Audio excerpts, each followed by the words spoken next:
dari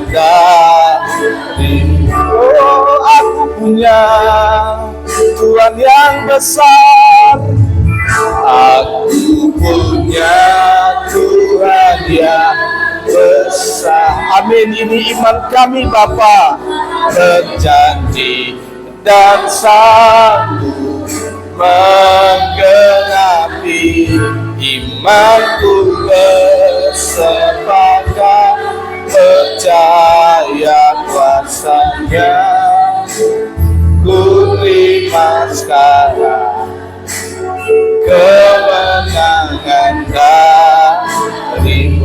Ku terima sekarang, ku terima sekarang kemenangan darimu. Jemaat Tuhan, dipersilakan duduk kembali. Kita akan bersatu di dalam doa.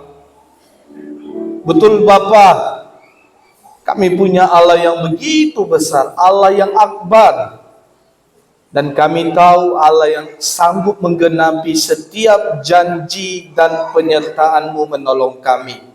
Dan pada pagi hari ini, kami tadi sudah memuji dan menyembah Tuhan, dan sudah mendengarkan kesaksian. Dan hari ini kami mau baca firman-Mu, dan kami mau merenungkan. Dan biarlah juga hamba-Mu yang menyampaikan, dikontrol oleh Roh Kudus. Setiap kata dan kalimat akan memberkati jemaat-Mu, dan jauhkan dari kesesatan, sehingga hamba-Mu dan jemaat Tuhan, kami sama-sama diberkati dan bertumbuh dan berdampak buat sekitar kami. Di dalam nama Yesus sama-sama kita katakan amin. Oke, terima kasih pelayan Tuhan pada pagi hari ini. Saya mau mengucapkan sekali lagi Shalom. Ya, selamat pagi, apa kabarnya? Ya, luar biasa, amin. Ya, terpuji nama Tuhan, pada pagi hari ini kita bisa kembali lagi membaca dan merenungkan firman Tuhan, dan kita bisa lagi beribadah bersama-sama di tempat ini, amin. Ya, pada pagi hari ini kita akan membahas firman Tuhan dari 1 Petrus, silakan tampilkan, pasal 3 ayat pertama sampai ayat yang ke-12. 1 Petrus pasal 3 ayat pertama sampai ayat yang ke-12. Sudah mendapatkan firman Tuhannya, amin. 1 Petrus pasal 3 ayat pertama sampai ayat 12. Kita akan baca berganti-gantian. Yang di sebelah kanan saya akan membaca ayat yang pertama, yang di sebelah kiri saya dan saya akan membaca ayat yang kedua. 1 Petrus pasal 3 ayat pertama sampai ayat yang ke-12. Kita akan baca firman Tuhan ini 3, 2, 1. Silakan sebelah kanan saya.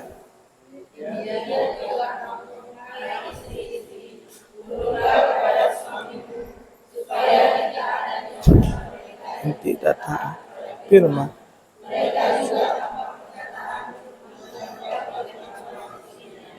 Jika mereka melihat bagaimana murni dan salehnya hidup istri mereka itu,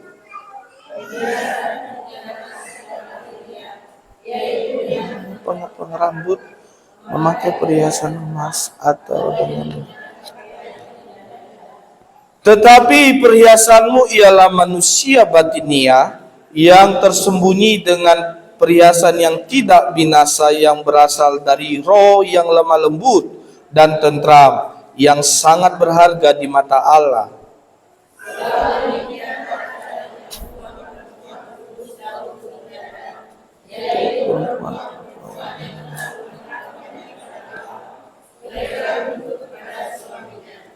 Sama seperti Sarah taat kepada Abraham dan menamai dia tuannya, dan kamu adalah anak-anaknya.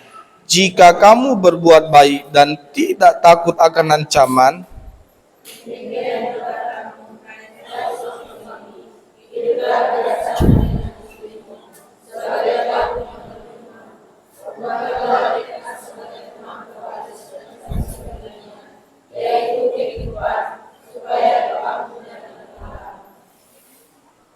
Ayat 8, kasih dan damai. Dan akhirnya hendaklah kamu seia sekata, seperasaan, mengasihi saudara-saudara, penyayang dan rendah hati.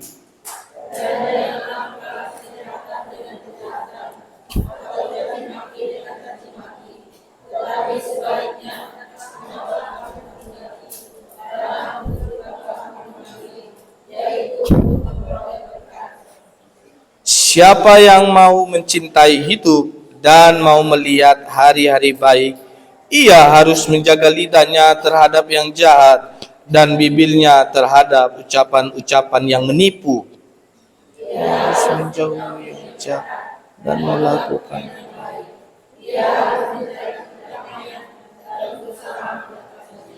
Ayat 12 kita baca bersama-sama 3, 2, 1. Sebab mata Tuhan tertuju kepada orang-orang benar dan telinganya kepada permohonan mereka yang minta tolong.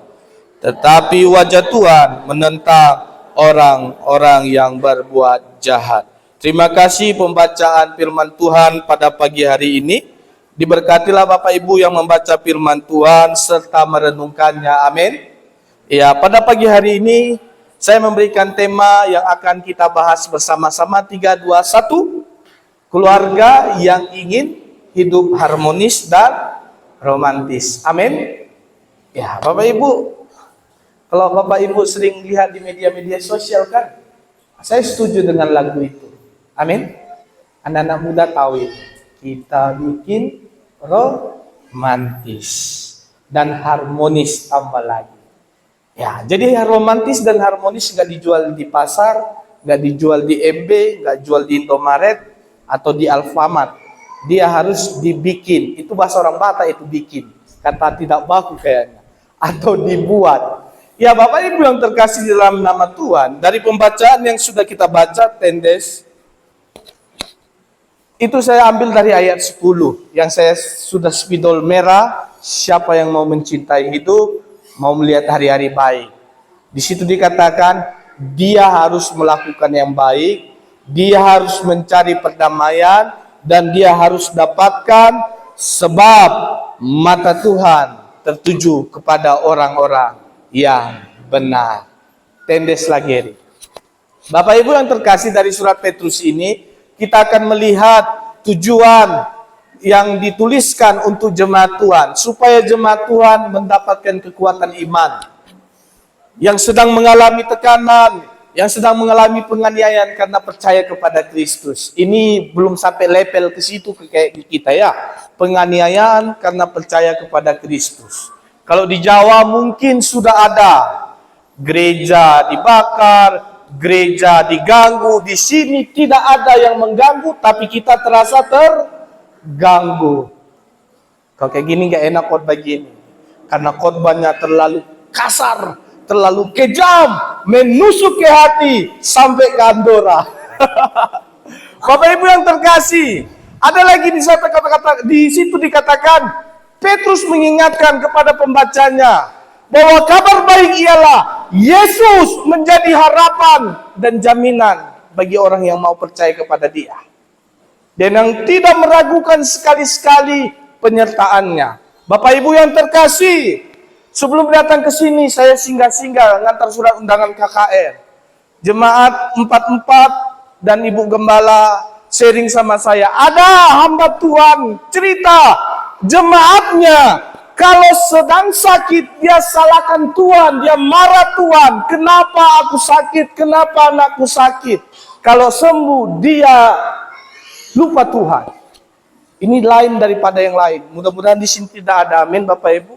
Saya bilang, Bu, Pak, Tuhan tidak lupa kita.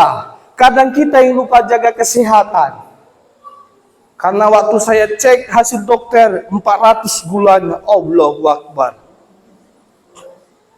Tinggi sekali padahal masih muda.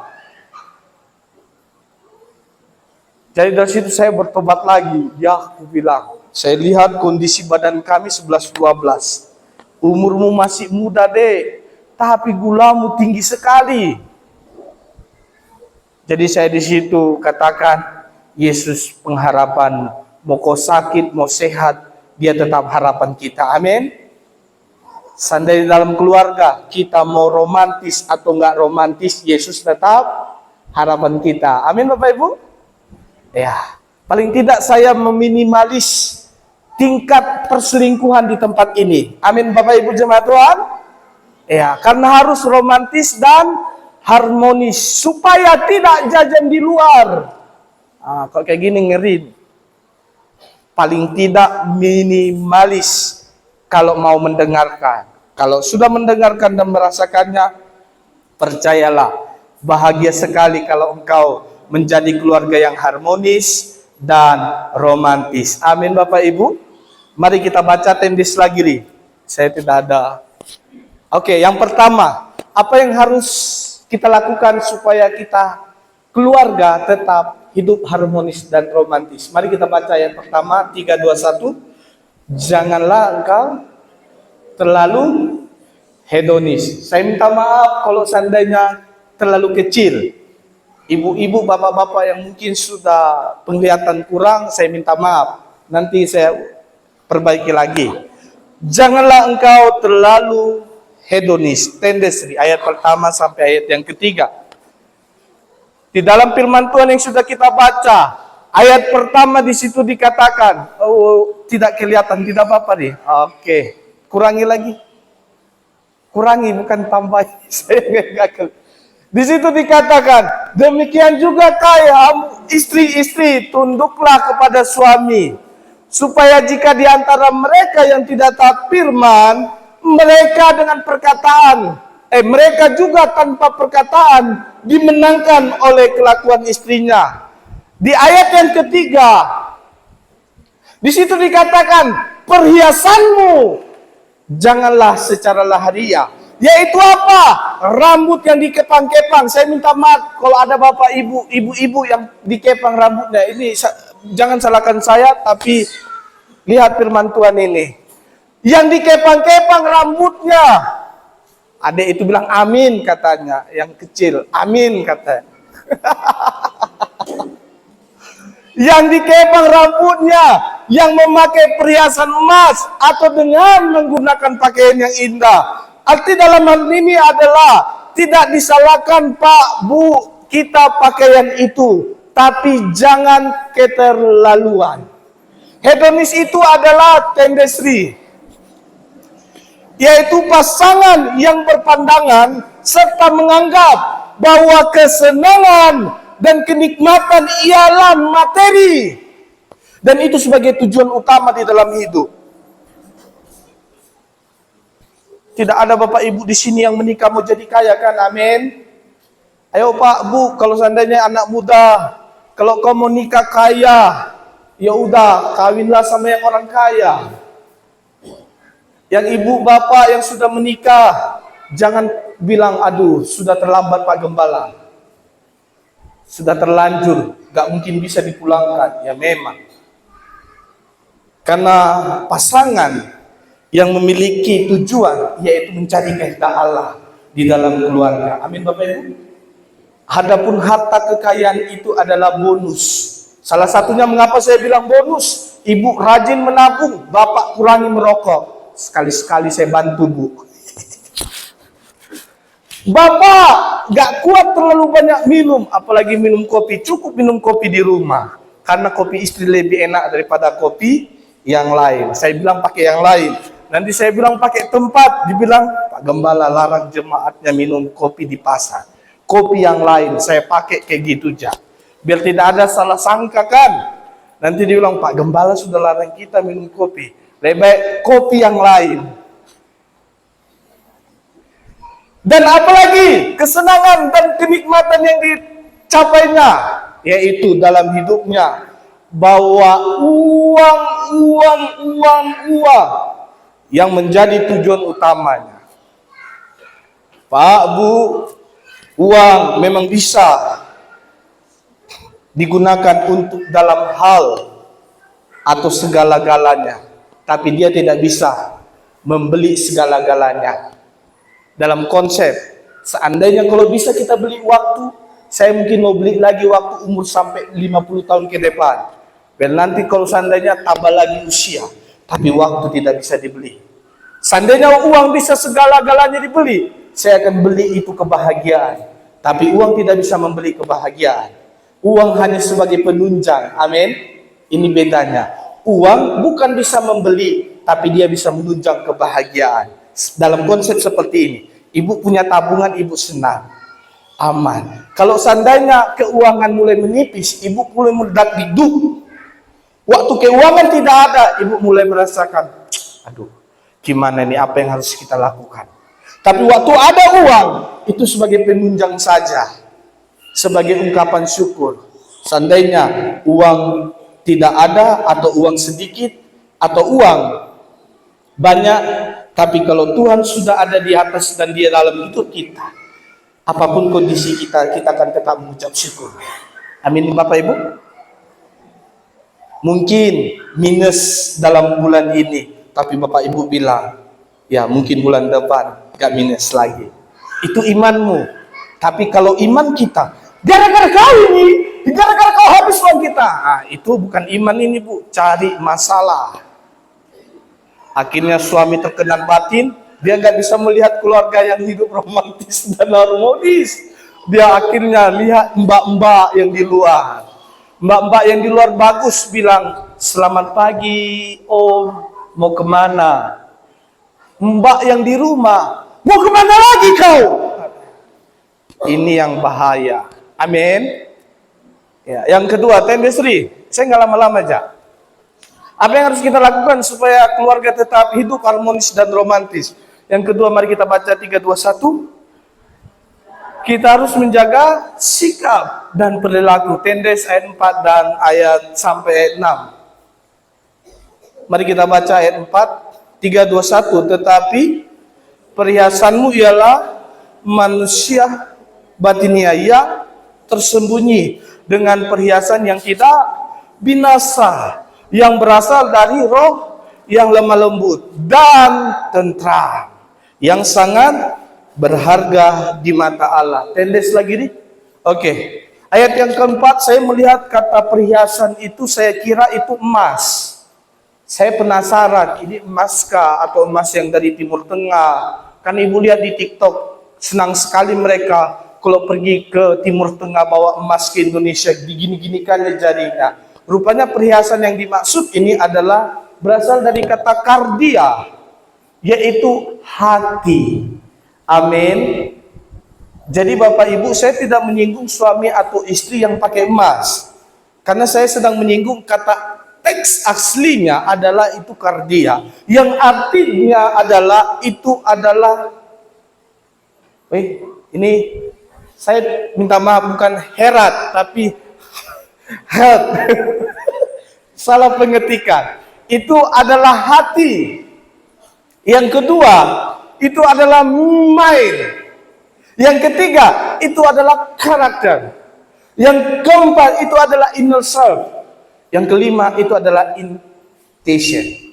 Jadi artinya, orang yang memiliki hati yang penuh kasih, pikiran yang sehat, sikap yang lemah lembut, kepribadian yang sangat bisa menyentuh dan memiliki tujuan kemana dia akan berumah tangga, itulah yang disebut kardia. Dan satu lagi, itu terakhirnya disebut senter, menyangkut keseluruhan, baik dari atas kepala sampai ujung kaki.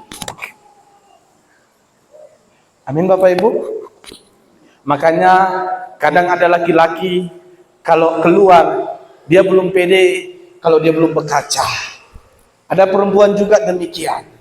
Dia kalau keluar dia belum pede kalau dia tidak berkaca dulu. Artinya dia mau melihat keseluruhannya. Kalau kita tarik ke konteks rohani, kita lihat dari teks firman Tuhan. Apakah kita sudah menjadi kardia yang luar biasa untuk pasangan kita? Apakah kita sudah menjadi kardia untuk anak-anak kita? Amin Bapak Ibu. Kalau kita sudah menjadi kardia buat anak-anak kita, mereka akan melihat dari hati kita, dari pikiran kita, mindset kita, dari kepribadian kita, dan arah landasan yang kita miliki, dan memiliki seluruh aspek kehidupan yang bisa menjadi perhiasan yang luar biasa.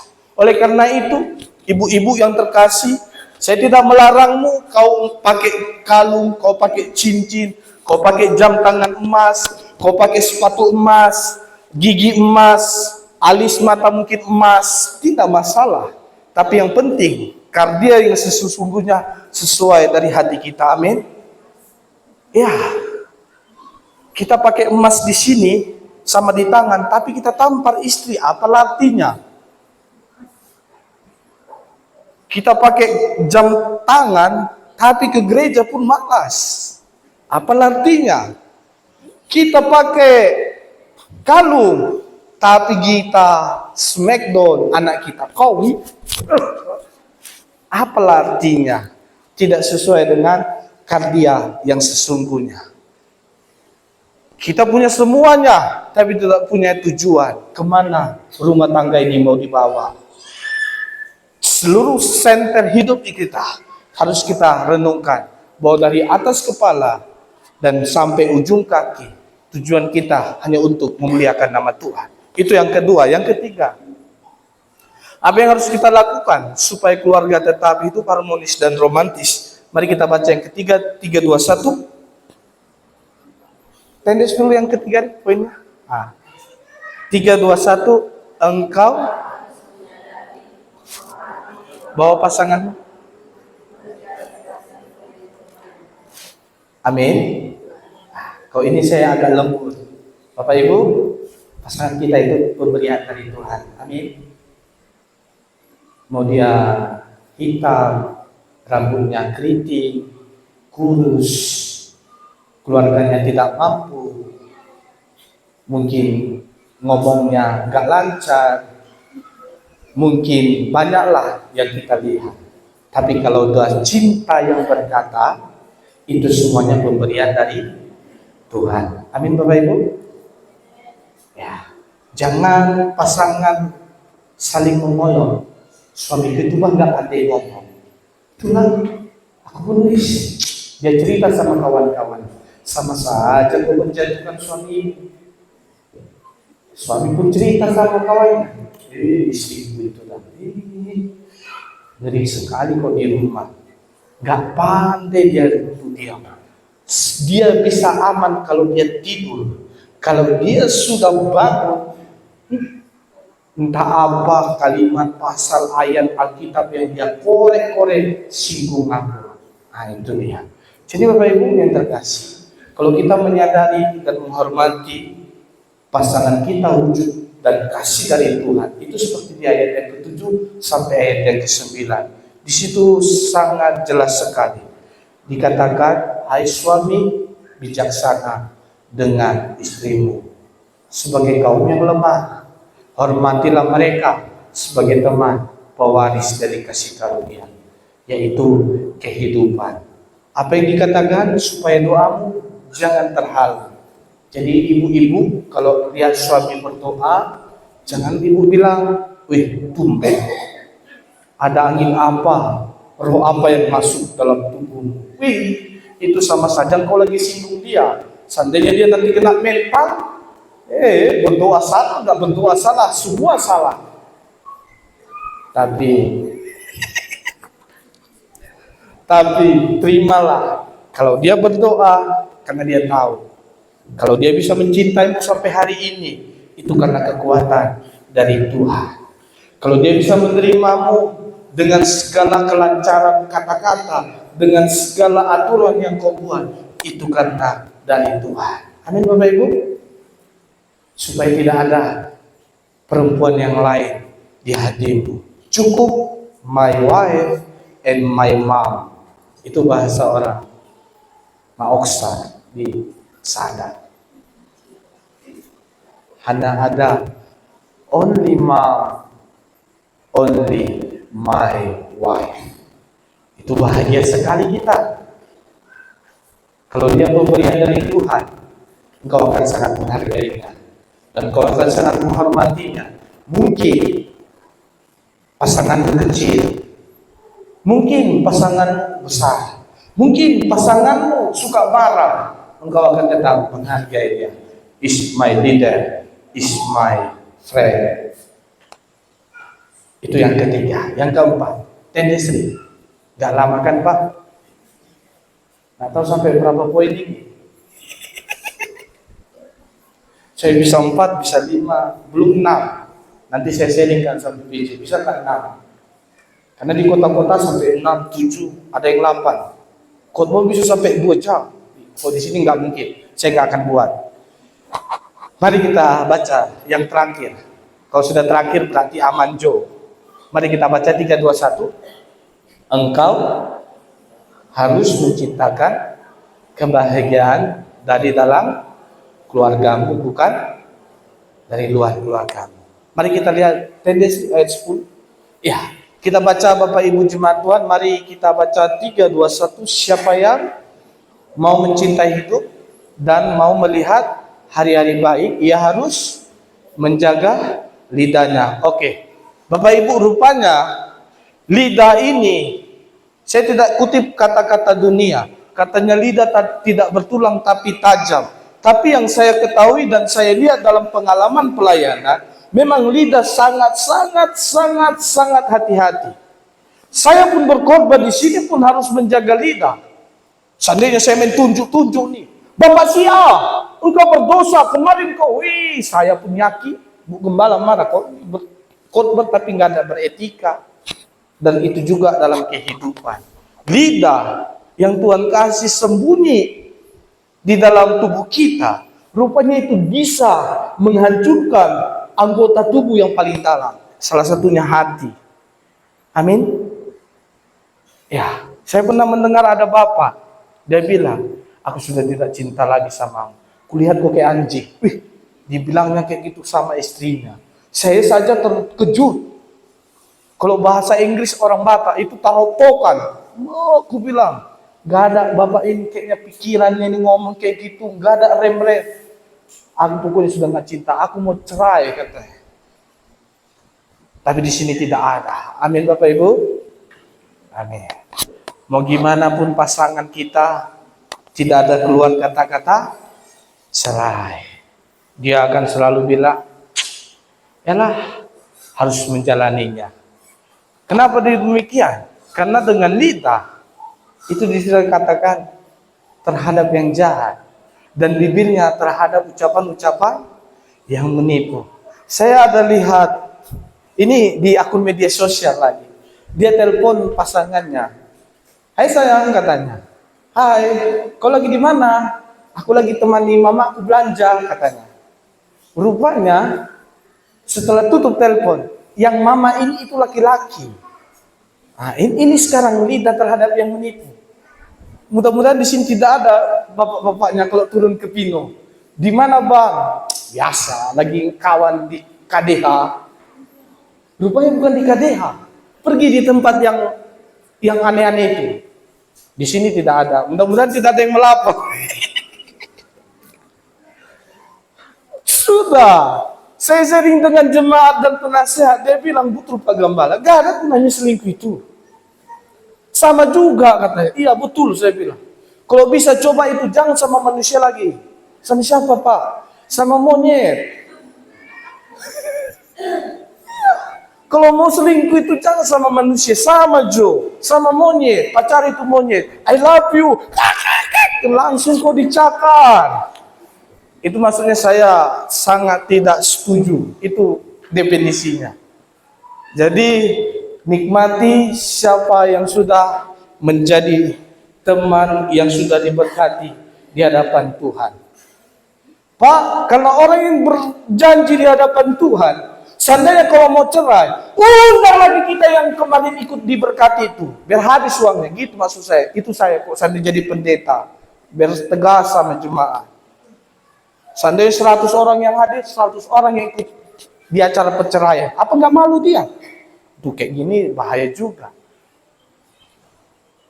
Saya ada melihat satu postingan di satu negara, saya tidak tahu dan lupa. Waktu ada perceraian, mereka itu dimasukkan dulu di dalam ruangan selama kurang lebih 4 atau 5 bulan. Sehingga di dalam ruangan itu hanya disisihkan 1 kasur, 1 bantal, 1 sendok, 1 piring, satu cangkir, semuanya satu. Dan akhirnya pasangan yang mau cerai ini pikir-pikir, karena makan harus satu piring, satu sendok. Mereka ingat kembali, rupanya definisi kalau satu tidak boleh lagi dibagi dua. Cukup only one. Itu yang ketiga, yang keempat. Habis nih? Habis kayaknya. Kesimpulan. Mari kita baca poin yang pertama, kesimpulannya 3, 2, 1. Kita tidak salah memiliki harta atau kekayaan. Yang salah itu kita lupa siapa yang memberikannya dan tidak tahu kemana tujuannya. Yang kedua, jika kita menjaga sikap dan perilaku yang kita miliki, itu sangat berharga dari amin Bapak Ibu. Jadi banggalah kita yang nggak punya perhiasan ya, karena sikap dan perilaku kita itu lebih berharga dari emas toko Melawi. Ya, Alkitab yang bilang. Yang ketiga, siapa yang tidak menghormati pasangan atau keluarganya dari Tuhan, itu sama dengannya engkau tidak menghormati pemberian dan kasih Tuhan. Yang terakhir, kebahagiaan itu tidak dijual dan diobral, melainkan dia diciptakan untuk mereka yang suka dengan kebahagiaan. Memang yang nggak suka kebahagiaan nggak suka dia. Tapi Bapak Ibu yang di sini yang suka kebahagiaan ciptakan. Mari kita berdoa. Kami bersyukur dan berterima kasih. Kalau keluarga yang harmonis dan romantis itu tidak ada dijual, tapi itu akan diciptakan dan dibangun bersama, baik dari orang tua dan anak yang terkasih. Dan biarlah firman Tuhan ini tidak berlalu begitu saja. Kami rindu dan kami bahagia supaya keluarga kami harmonis dan romantis sampai selama-lamanya. Sampai kami memutih rambut kami, sampai jalan kami mungkin sudah bungkuk. Pikiran kami atau ingatan kami mungkin sudah lupa-lupa. Tapi keharmonisan dan keromantisan akan menjadi bumbu dan kekuatan supaya kami bisa melihat karyamu, dan kami akan berbahagia bahwa pasangan yang Tuhan berikan, baik laki kami atau perempuan kami, menjadi pasangan yang luar biasa, yang bisa mengobati dalam luka dan batin kami, yang bisa memberikan kebahagiaan, yang bisa memberikan ketenangan. Dan biarlah itu kami ciptakan dan kami dapatkan. Mungkin Tuhan banyak proses yang harus kami jalani, tapi kuatkanlah kami dan mampukan kami supaya kami akan disebut keluarga yang berbahagia, keluarga yang senang, dan jauhkan kami dari keluarga yang broken, sehingga akan menulari buat anak, cucu, dan keturunan kami. Tapi ajarkan kami untuk menjadi keluarga yang bahagia, keluarga yang bahagia di dalam Tuhan, keluarga yang bahagia terpancar dari kasih Tuhan. Dalam nama Yesus. Haleluya. Amin. Saya persilakan kepada Ibu Nyonya Yogi.